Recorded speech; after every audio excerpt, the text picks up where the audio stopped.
नमस्कार दोस्तों, स्वागत है आप सभी का संकल्प स्टडी पॉइंट उत्तराखंड में।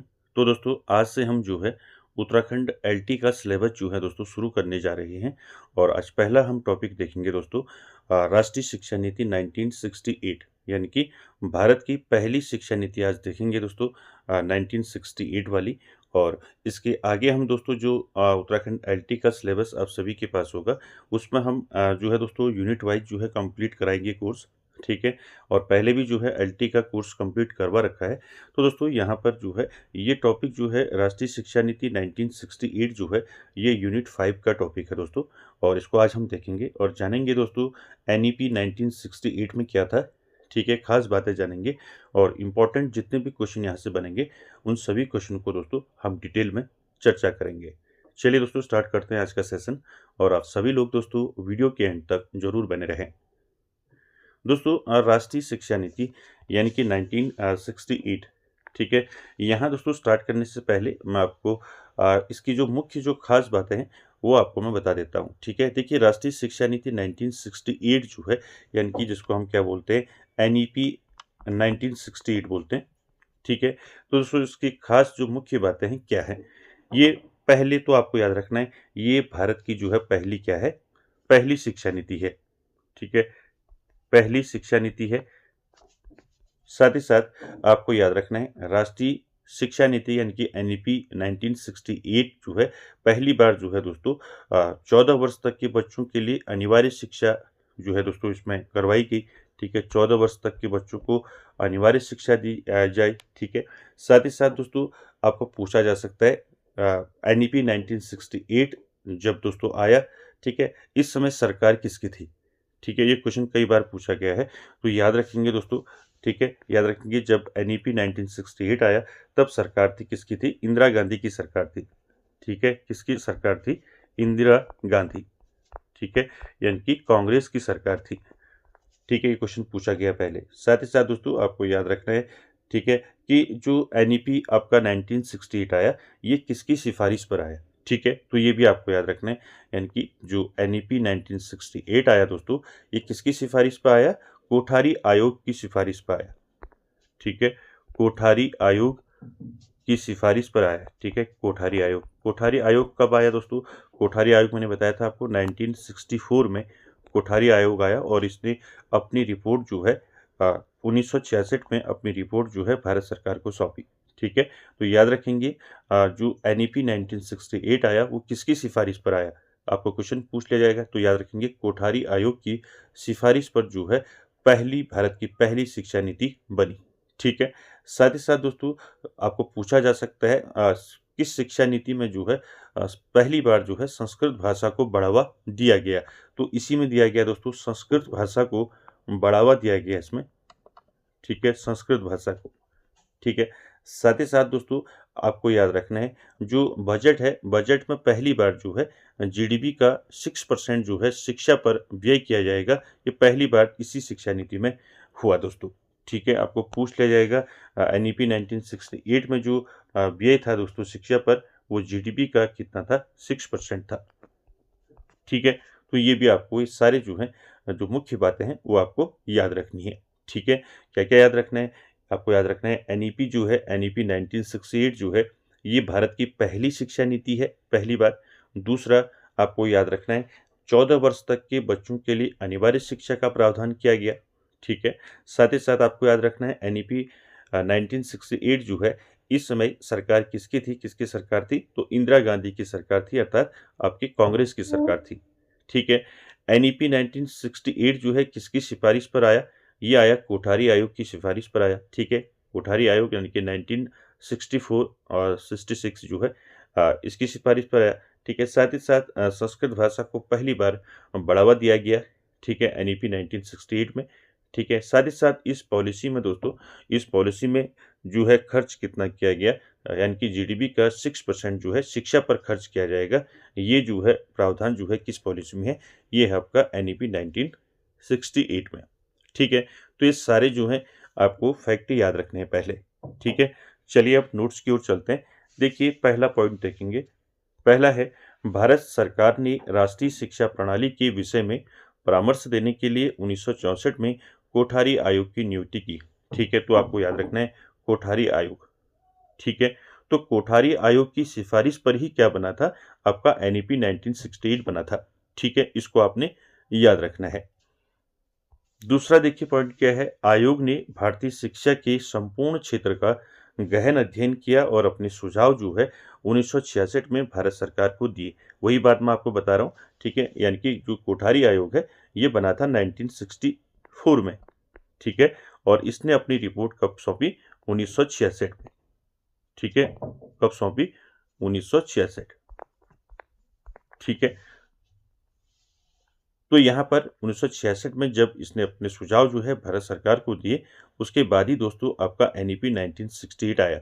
ठीक है, उसके बाद तीसरा देखिए पॉइंट क्या है, तीसरा है कोठारी आयोग द्वारा दिए गए सुझावों को भारतीय संसद द्वारा कुछ संशोधनों के बाद स्वीकार कर लिया गया।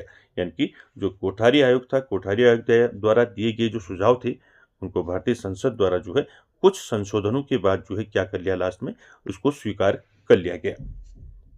उसके बाद देखिए क्या हुआ, इसी के आधार पर भारत सरकार ने राष्ट्रीय शिक्षा राष्ट्र नीति को, यानी कि आपकी जो राष्ट्रीय शिक्षा नीति है आपकी एनईपी, इसको जो है लागू किया 24 जुलाई 1968 में। ठीक है, याद रखेंगे, आपको याद रखना है एनईपी 1968 कब लागू हुआ, 24 जुलाई 1968 में। ठीक है, अगला पॉइंट देखेंगे, यह स्वतंत्र भारत की पहली शिक्षा नीति थी। ये मैंने आपको स्टार्टिंग में बता दिया कि स्वतंत्र भारत की प्रथम शिक्षा नीति कौन सी थी, अगर आपको पूछा जाएगा तो कौन सी थी, एनईपी 1960 यानी कि 1968। ठीक है, यानी कि एनईपी, ठीक है, ये पहली जो है भारत की पहली जो है क्या थी, शिक्षा नीति थी। ठीक है, किसकी सिफारिश पर आई, कोठारी आयोग की सिफारिश पर। चलिए, अब इसमें देखिए दोस्तों, इसमें 17 कार्यक्रमों को सम्मिलित किया गया है। यानी कि जो आपका एनईपी, आपका जो एनईपी 1968 जो है, ठीक है, एनईपी 1968 में दोस्तों 17 कार्यक्रमों को सम्मिलित किया गया है। अब ये 17 क्या क्या चीज़ें हैं ये अब हम देखेंगे। ठीक है, ये 17 के 17 दोस्तों आपको अच्छे से याद रखने हैं। आपके क्वेश्चन जो है यहीं से आपके क्वेश्चन आपको पूछे जाएंगे। ठीक है, चलिए स्टार्ट करते हैं। पहला देखेंगे दोस्तों, पहला जो इसमें कार्यक्रम था वो क्या था, अनिवार्य एवं निःशुल्क शिक्षा।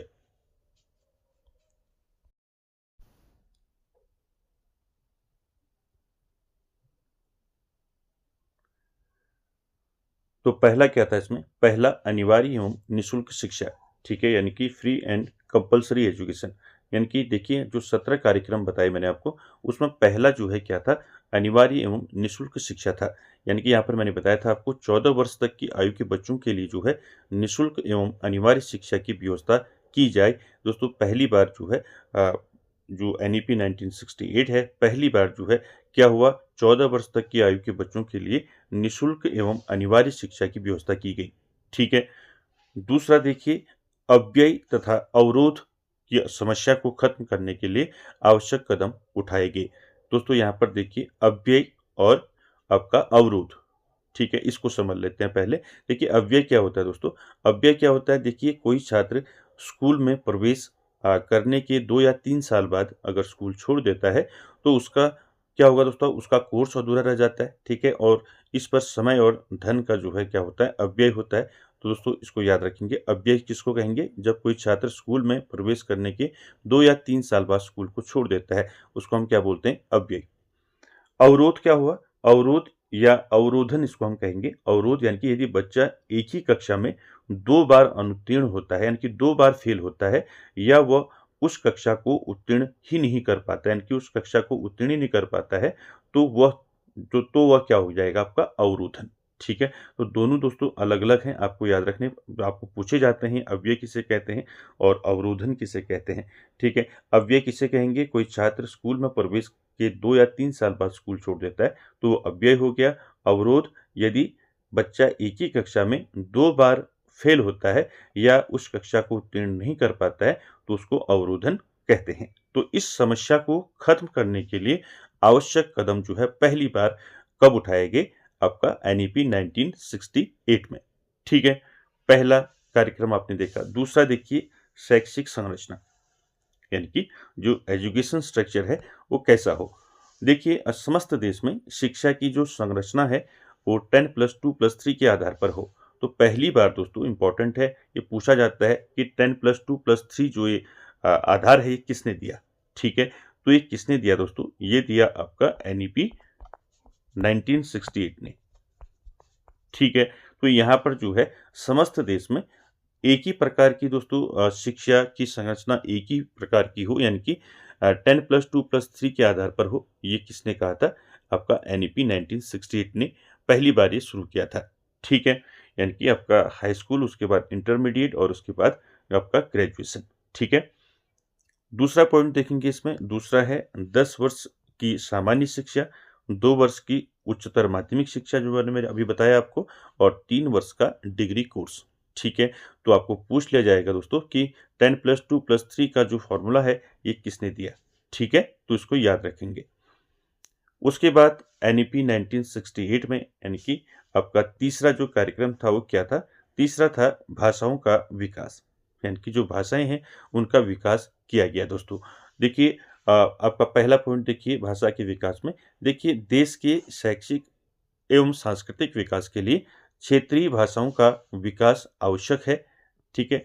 और विद्यालय के साथ साथ विश्वविद्यालय स्तर पर भी शिक्षा का माध्यम जो है क्षेत्रीय भाषा रखा जाए। तो दोस्तों देखिए भाषाओं का विकास जो है पहली बार जो है क्षेत्रीय भाषाओं को जो है दोस्तों महत्व दिया गया, ठीक है, पहली शिक्षा नीति में, ठीक है। दूसरा आपको याद रखना है, विश्वविद्यालय के साथ साथ विश्वविद्यालय स्तर पर भी जो है जो शिक्षा का माध्यम हो वो कैसा हो, क्षेत्रीय भाषा में हो। ये किसने कहा, ये कहा आपका NEP 1968 ने, ठीक है। उसके बाद तीसरा पॉइंट देखेंगे इसमें, माध्यमिक स्तर पर राज्य सरकारें त्रिभाषा सूत्र का उपयोग करें। तो यहाँ पर तीसरा पॉइंट देखेंगे, त्रिभाषा सूत्र जो है, ठीक है। तो माध्यमिक स्तर पर जो है राज्य सरकारें त्रिभाषा सूत्र का जो है उपयोग करें। उसके बाद देखिए हिंदी भाषा के विकास का प्रयास किया जाए, यानी कि हिंदी भाषा के विकास के लिए प्रयास किए जाएँ, ठीक है। त्रिभाषा सूत्र में आपके क्या-क्या आते हैं मैंने बताया था, हिंदी, अंग्रेजी और आपका क्षेत्रीय भाषा आती है, ठीक है। तो इसको याद रखेंगे। साथ ही साथ अगला पॉइंट देखिए, संस्कृत भाषा को विद्यालय तथा विश्वविद्यालय स्तर पर पाठ्य विषयों में सम्मिलित किया जाए। मैंने अभी बताया था आपको कि जो मुख्य मैंने बातें बताई थी NEP आपका NEP 1968 की स्टार्टिंग में आपको वहाँ पर बताया था कि संस्कृत भाषा को बढ़ावा जो है पहली बार दिया गया था, ठीक है। तो संस्कृत भाषा को जो है विद्यालय और विश्वविद्यालय स्तर पर जो है पाठ्य विषयों में सम्मिलित उसको किया जाए। उसके साथ ही साथ दोस्तों अंग्रेजी व अन्य अंतरराष्ट्रीय भाषाओं को सिखाने की उचित व्यवस्था की जाए, ये किसने कहा, NEP 1968 ने, ठीक है। तो सारे जितने भी आपको ये जितने भी कार्यक्रम हैं, इन 17 कार्यक्रमों को दोस्तों आपको याद रखना है, ठीक है। उसके बाद आपको चौथा जो है इसका जो है NEP 1968 का जो चौथा कार्यक्रम है वो है अध्यापकों के स्तर पर उन्नति।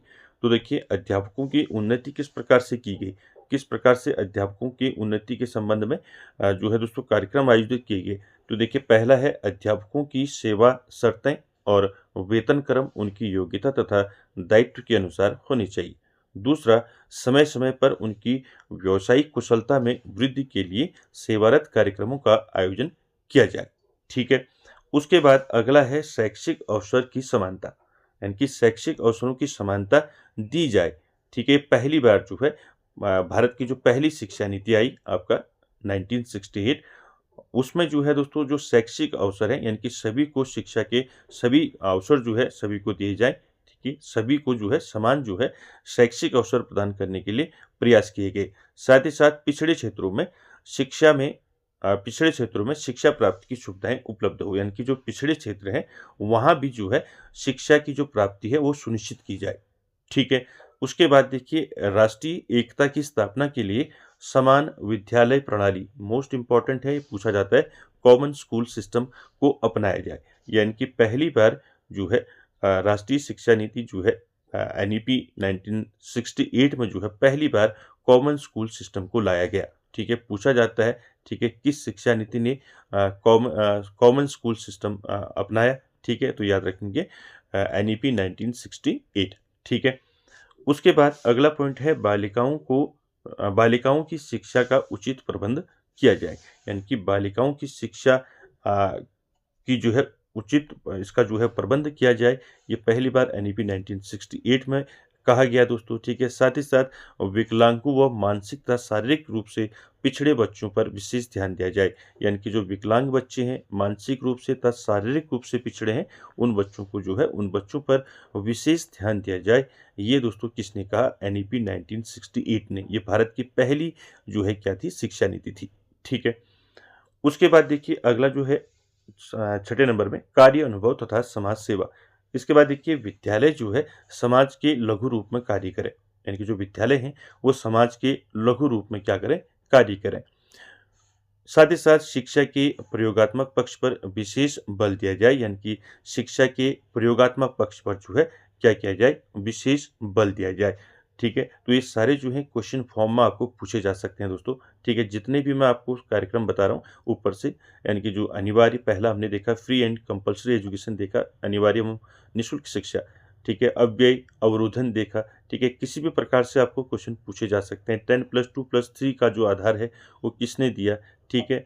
सारे पॉइंट आपको याद रखने हैं। 14 वर्ष तक की आयु के बच्चों को जो है निःशुल्क शिक्षा का प्रावधान कौन सी शिक्षा नीति ने दी, ठीक है। साथ ही साथ भाषाओं का विकास, ठीक है। तो ये सारी चीज़ें दोस्तों आपको याद रखनी है, ठीक है। तो यहाँ पर आपको याद रखना है शिक्षा के प्रयोगात्मक पक्ष पर जो है विशेष बल दिया गया एनईपी 1968 के आधार पर, ठीक है। साथ ही साथ कार्य अनुभव द्वारा विद्यार्थियों को आत्मनिर्भर बनाना। यानी कि कार्य अनुभव के द्वारा जो है विद्यार्थियों को क्या करना? आत्मनिर्भर बनाना, ठीक है। उसके बाद आगे चलते हैं 7 में विज्ञान शिक्षा एवं अनुसंधान। देखिए दोस्तों राष्ट्र की उन्नति के लिए विज्ञान की शिक्षा जो है विज्ञान की शिक्षा का जो है विशेष महत्व है, ठीक है। तो ये एनईपी 1968 ने क्या कहा कि राष्ट्र की अगर उन्नति करनी है तो उसके लिए जो है विज्ञान की शिक्षा पर विशेष बल दिया जाए। साथ ही साथ विद्यालय स्तर पर जो है गणित तथा विज्ञान की शिक्षा प्रदान की जाए। यानी कि जो विद्यालय स्तर पर जो है विज्ञान भी पढ़ाया जाए बच्चों को और गणित भी पढ़ाया जाए, ठीक है। ये भी याद रखेंगे। साथ ही साथ उच्च शिक्षा में सत्य की खोज के लिए अनुसंधान कार्यों को बढ़ावा दिया जाए। यानी कि जो उच्च शिक्षा है, उच्च शिक्षा में सत्य की खोज के लिए क्या किया जाए? अनुसंधान कार्य यानी कि रिसर्च कार्यों को क्या किया जाए? बढ़ावा दिया जाए। ये पहली बार एनईपी 1968 ने कहा, ठीक है। तो इसको याद रखेंगे। उसके बाद देखिए कृषि एवं उद्योग शिक्षा, यानी कि बच्चों को जो है किस प्रकार से जो है शिक्षा दी जाए, ये एनईपी ने बताया, ठीक है। एनईपी 1968 ने। देखिए कृषि एवं उद्योग शिक्षा को बढ़ावा दिया जाए। यानी कि कृषि और उद्योग शिक्षा को बढ़ावा दिया जाए। प्रत्येक राज्य में जो है एक कृषि विश्वविद्यालय की स्थापना की जाए, ठीक है। तो दोस्तों देखिए आपको सीधे पूछ लिया जाएगा, ठीक है, किस शिक्षा नीति के तहत जो है प्रत्येक राज्य में एक कृषि विश्वविद्यालय की स्थापना की जाए। तो ये आपको याद रखना है किस शिक्षा नीति ने कहा है? तो राष्ट्रीय शिक्षा नीति 1968, ठीक है। यानी कि प्रत्येक राज्य में एक कृषि विश्वविद्यालय जो है खोला जाए, ठीक है। उसके बाद देखिए तकनीकी शिक्षा के प्रयोगात्मक रूप पर विशेष बल दिया जाए। यानी कि जो तकनीकी शिक्षा है उसके प्रयोगात्मक रूप पर जो है विशेष बल दिया जाए, ठीक है। उसके बाद अगला है पुस्तकों का प्रकाशन। यानी कि देखिए पुस्तकों का प्रकाशन जो है ये जो है पुस्तकें जो है शीघ्र नहीं बदलनी चाहिए, ठीक है। साथ ही साथ जो है अच्छे विद्वानों तथा अनुभवी लेखकों के द्वारा जो है उच्च स्तर की पुस्तकें प्रकाशित की जाए। तो यहाँ पर एनईपी 1968 ने क्या कहा दोस्तों? 1968 जो पॉलिसी आई उसने क्या कहा कि अच्छे विद्वानों तथा अनुभवी लेखकों के द्वारा जो है उच्च स्तर की पुस्तकें जो है प्रकाशित की जाए, ठीक है। दूसरा, पुस्तकें शीघ्र नहीं बदलनी चाहिए, ठीक है। तीसरा, पुस्तकों का मूल्य जो है क्या होना चाहिए? कम होना चाहिए, क्योंकि हर बच्चा जो है उनको पढ़ सके, ठीक है। उसके बाद देखिए पुस्तकों के प्रकाशन के लिए आवश्यकता अनुसार जो है स्थानीय, राष्ट्रीय एवं अंतर्राष्ट्रीय स्तर पर जो है समितियां एवं परिषदों का गठन किया जाए। यानी कि पुस्तकों के प्रकाशन के लिए जो है प्रकाशन के लिए आवश्यकता अनुसार जो है स्थानीय, राष्ट्रीय व अंतर्राष्ट्रीय स्तर पर जो है समितियों एवं परिषदों का गठन किया जाए, जिससे जो है इन चीज़ों को अच्छे से बेहतर रूप से जो है इनका गठन बेहतर रूप से इनका जो है मैनेजमेंट किया जा सके, ठीक है, इनकी पुस्तकों का प्रकाशन हो गया, यानी कि जो पुस्तकें हैं वो किस प्रकार से बच्चों को कैसी पुस्तकें अवेलेबल करानी है, ठीक है। पुस्तकों का मूल्य कम होना चाहिए क्योंकि बच्चे जो है हर बच्चे तक जो है हर बच्चा उस किताब को पढ़ सके, ठीक है। तो ये सारी चीज़ें जो है नीति 1968 ने की। साथ ही साथ जो है क्षेत्रीय भाषाओं में पुस्तकों के विकास पर विशेष ध्यान दिया गया। यानी कि मैंने बताया था अभी ऊपर आपको त्रिभाषा सूत्र जो ऊपर बताया था आपको कि क्षेत्रीय भाषाएं, त्रिभाषा सूत्र में आपका जो है एक क्षेत्रीय भाषा आती है, तो यहाँ पर क्षेत्रीय भाषाओं में भी जो है पुस्तकों के विकास पर विशेष ध्यान दिया गया एनईपी 1968 में, ठीक है। अगला है परीक्षा एवं मूल्यांकन। परीक्षा एवं मूल्यांकन के संदर्भ में क्या कहा दोस्तों एनईपी 1968 ने?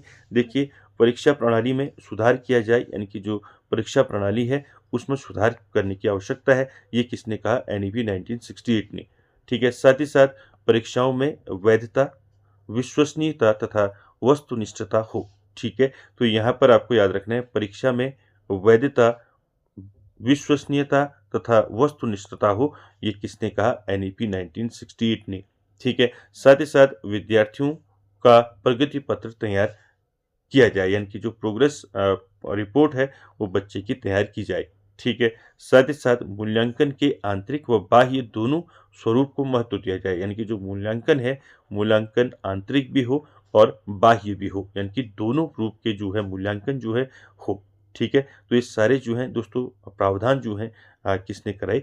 एनईपी 1968 ने, ठीक है। उसके बाद देखिए माध्यमिक शिक्षा के संदर्भ में क्या कहा? देखिए दोस्तों, यहाँ से कोई भी क्वेश्चन आपको जो है यहाँ से पूछ लिया जाएगा। जैसे परीक्षा और मूल्यांकन से है, यहाँ से आपको पूछ लिया जाएगा भारत की कौन सी शिक्षा नीति ऐसी आई जिसने विद्यार्थियों की प्रगति पत्र तैयार करने की बात कही? तो यहाँ पर आपका आंसर हो जाएगा एनईपी 1968, ठीक है। तो इनको इस प्रकार से भी आपको क्वेश्चन यहाँ से जो है पूछ ले जाएंगे।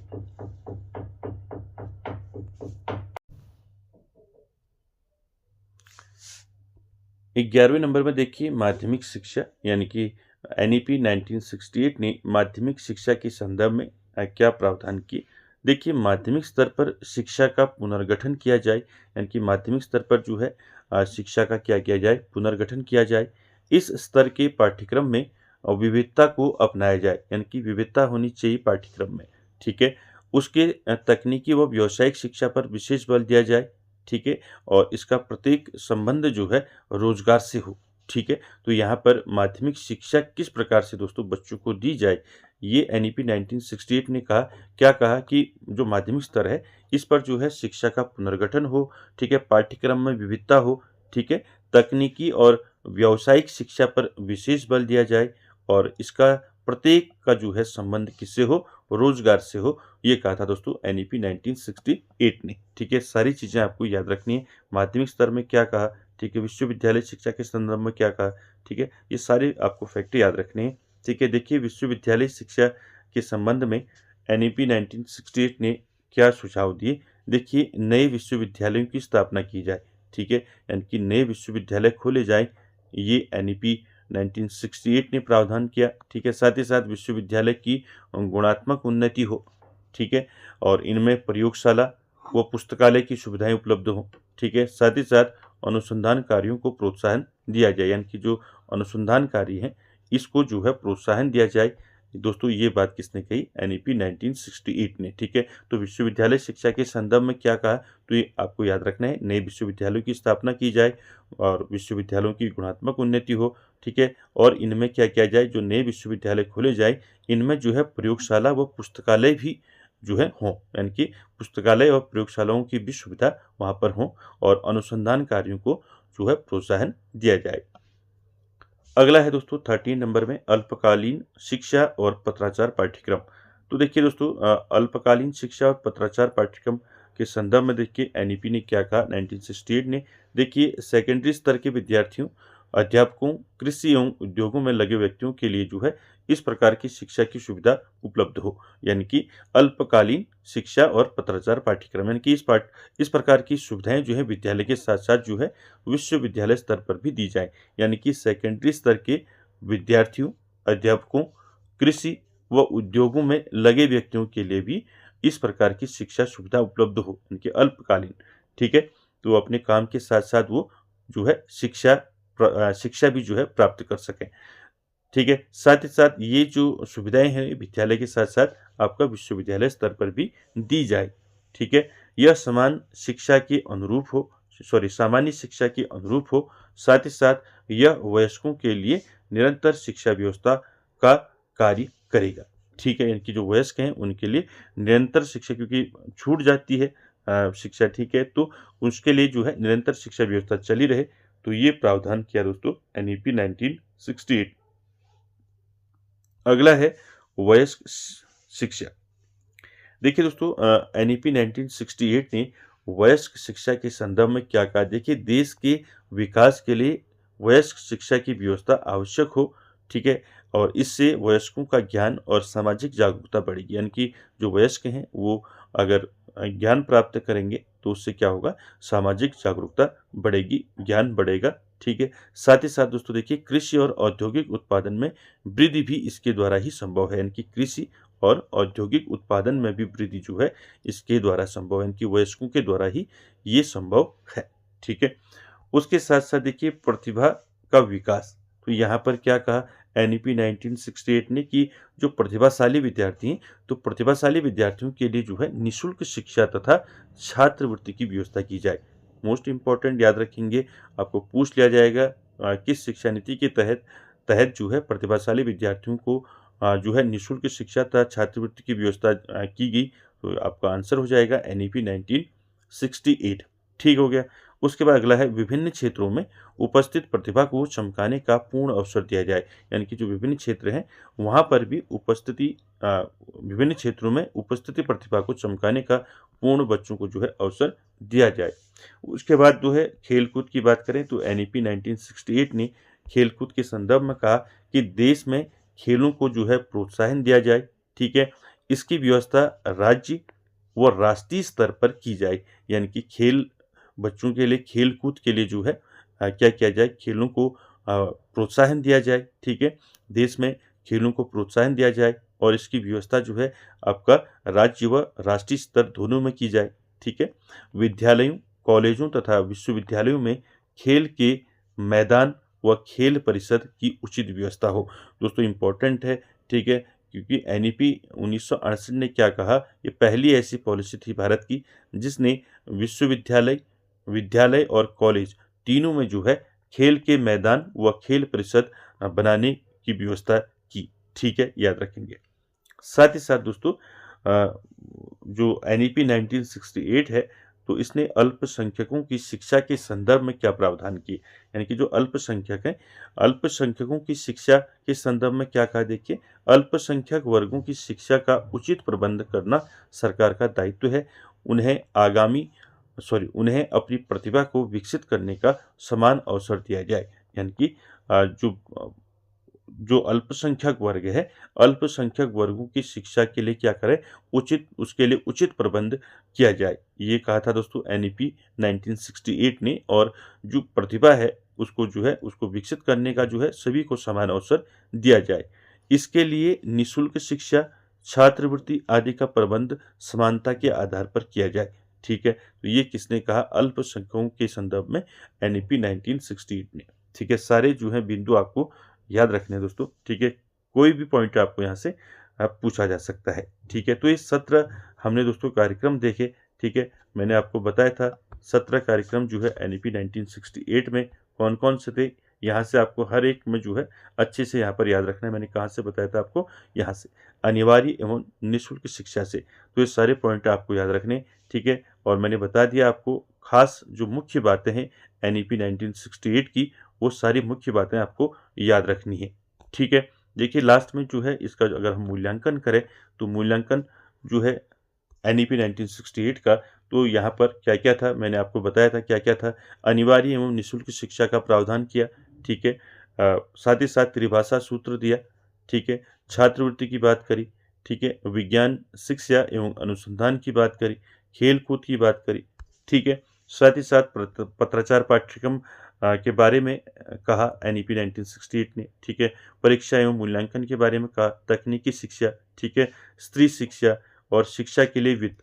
और साथ ही साथ दोस्तों यहाँ पर 10+ मैंने बताया था 10+2+3 का जो आधार दिया, ठीक है। साथ ही साथ मैंने आपको इसका बताया कि NEP 1968 किसके समय में आया, कौन था उसमें प्रधानमंत्री। तो ये सारी चीज़ें दोस्तों आपको याद रखनी है NEP 1968 से।